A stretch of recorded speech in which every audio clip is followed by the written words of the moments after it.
তুমি বিদেশে যাওয়ার পর তোমার মা আর তোমার বোন আমাকে অনেক কষ্ট দিয়েছে, যা বলার মতো না। কাজে যদি কখনো ভুল হতো, কখনো তোমার মা কখনো তোমার বোন সাথে সাথে আমার গায়ে হাত তুলতো। ওই যে তোমার বোনকে দেখতে পাচ্ছ, ও আমার থেকে ছোট, কিন্তু ওর সাহস হয় কিভাবে আমার গায়ে হাত তোলার। আর বাকি রইল গহনা আর জামা কাপড়ের কথা। গত মাসে আমাকে যে টাকাটা পাঠিয়েছিলা, ওই টাকাটা দিয়ে তোমার বোন নতুন একটা আইফোন কিনেছে।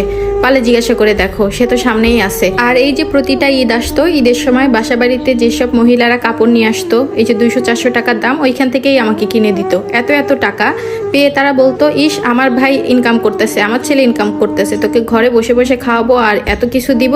পারলে তারা দুইজন এখন সামনে আছে, তাদের কাছ থেকে একটু শুনে না। আর তুমি জানতে চেয়েছিলে না যে আমার পায়ে কি হয়েছে, আমি পা ব্যথা নিয়ে হাঁটতেছি কেন? তাহলে শুনো, গত পরশুদিন রান্না করার সময় রান্না একটু ভুল হয়েছিল, খেতে একটু খারাপ হয়েছিল বিধায় তোমার মা পুরো কড়াইটা আমার পায়ের উপর ফেলে দেয়। আর তুমি জানতে চেয়েছিলে না কেন তোমার সাথে আমি কথা বলি না? আসলে তোমার মা আর বোন আমাকে কথাই বলতে দিত না। এসব কথা